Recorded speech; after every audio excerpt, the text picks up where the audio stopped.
शुरू। आज पूरा विश्व शहरी प्रदूषण की समस्या से जूझ रहा है।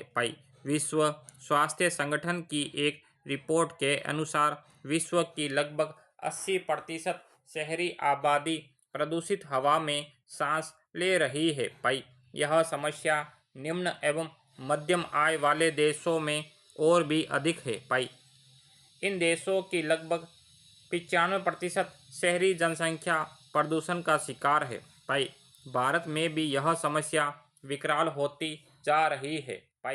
इसका ठीकरा कभी उद्योगों कभी किसानों और कभी जनता के सिर पर फोड़ दिया जाता है। परंतु वास्तव में समस्या का निदान एक दूसरे के सिर दोष मढ़ने से नहीं होगा।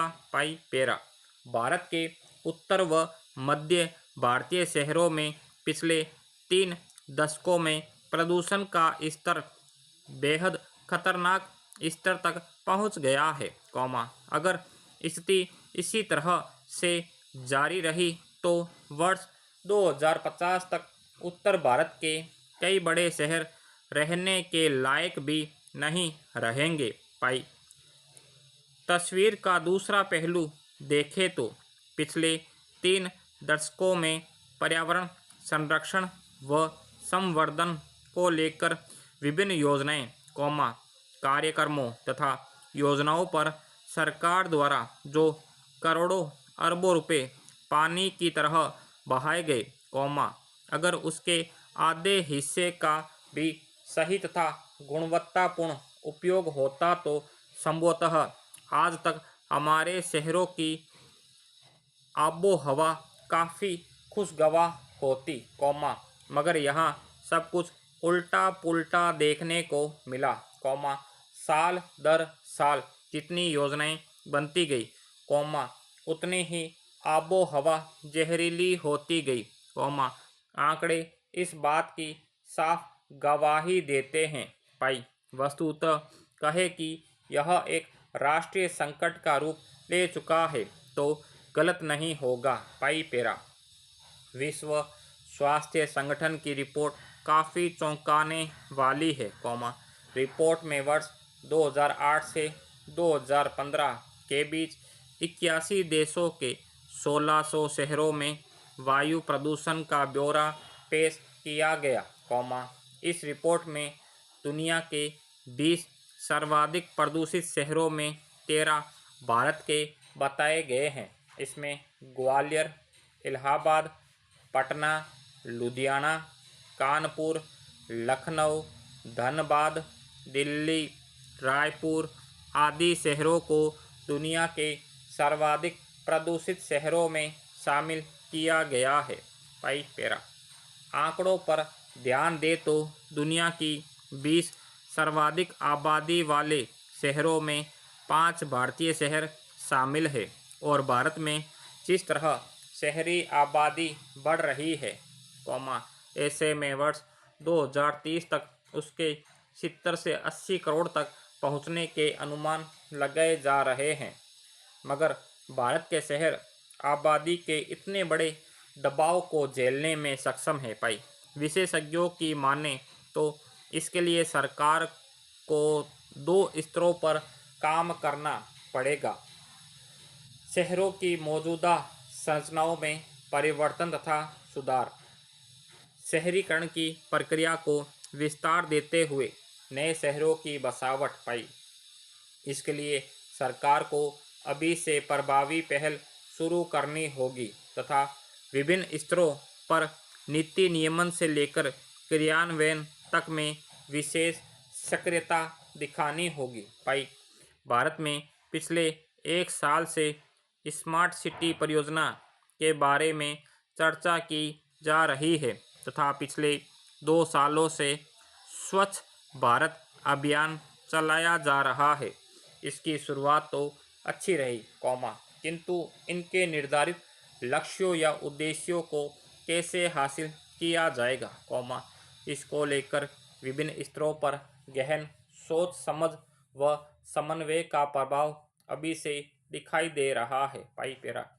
WHO की रिपोर्ट ने शहरी परिवहन की अनियमितता को वायु प्रदूषण का बड़ा कारण माना गया है, सार्वजनिक परिवहन का ढांचा परंपरागत दरें पर चलने के कारण चरमरा सा गया है और निजी वाहनों की संख्या लगातार बढ़ती जा रही है, कई वाहन नीति नियामकों को दत्ता बताकर चल रहे हैं तो कई अपनी चलन की अवधि पूरी होने के बावजूद सड़कों पर दौड़ रहे हैं। भाई, आज भारत में निर्मित 48 प्रकार के वाहनों में 40% वाणिज्यिक वाहन अवैध रूप से चल रहे हैं। भाई, देश में प्रति माह 2 लाख कारों की संख्या बढ़ रही है, जबकि सड़कों की स्थिति पूर्ववत बनी हुई है।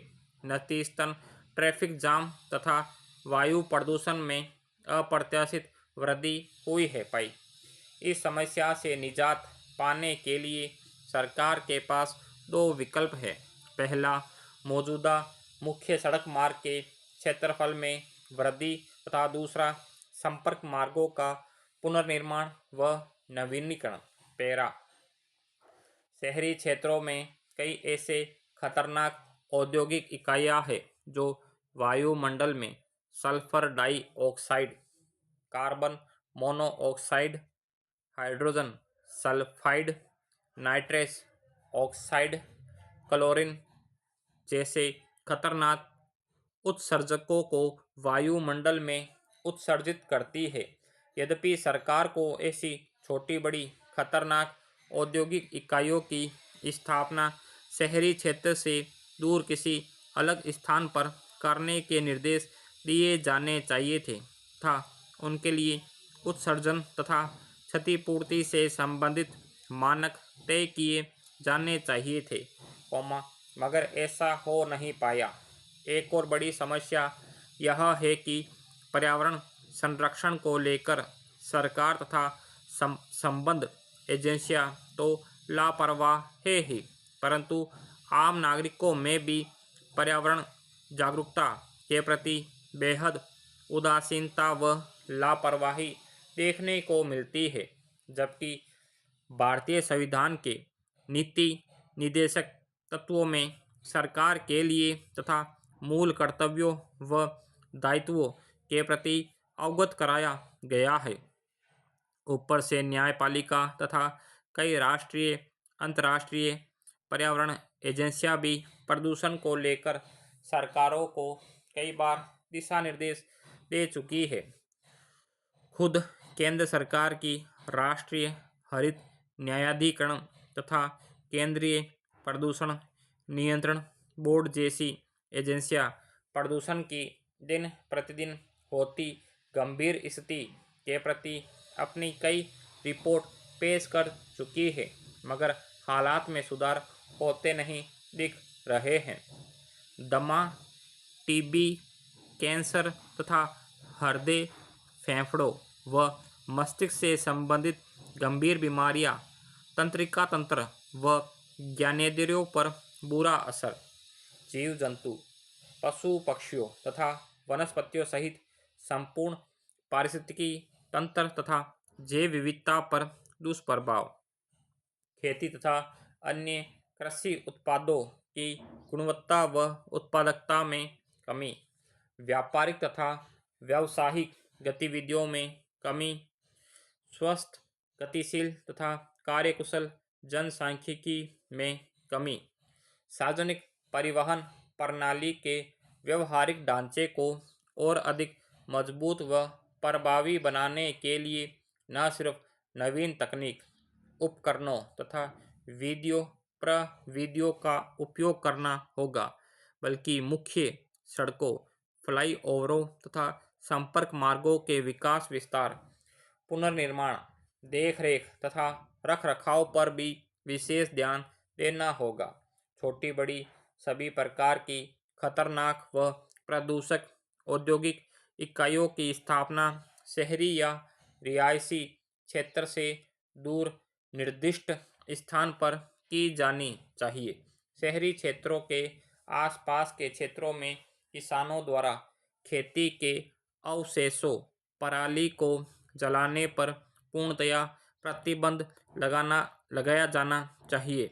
साथ ही इन अवशेषों का उपयोग अन्य रचनात्मक कार्यों में करने के लिए किसानों को प्रोत्साहित किया जाना चाहिए।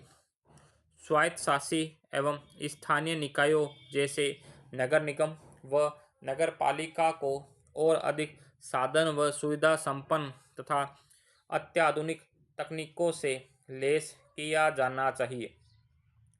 दीपावली तथा अन्य निजी या सार्वजनिक कार्यक्रमों, आयोजनों तथा उत्सवों में की जाने वाली आतिशबाजियों को पूर्णतः प्रतिबंधित किया जाना चाहिए। पर्यावरण से समृद्ध विभिन्न सरकारी तथा गैर सरकारी संस्थानों द्वारा समय समय पर नियमित रूप से प्रदूषण मानकों की सही जांच पड़ताल सुनिश्चित की जानी चाहिए और इससे संबंधित आंकड़ों व सूचनाओं को सरकार को सौंपकर पर्यावरण हितों के प्रति आगाह किया जाना चाहिए। अधिकाधिक मात्रा में वृक्षारोपण, हरित पट्टी विकास तथा वनों के संरक्षण व संवर्धन पर विशेष ध्यान दिया जाना चाहिए। शहर के विभिन्न स्थानों में हरे भरे पार्कों का निर्माण किया जाना चाहिए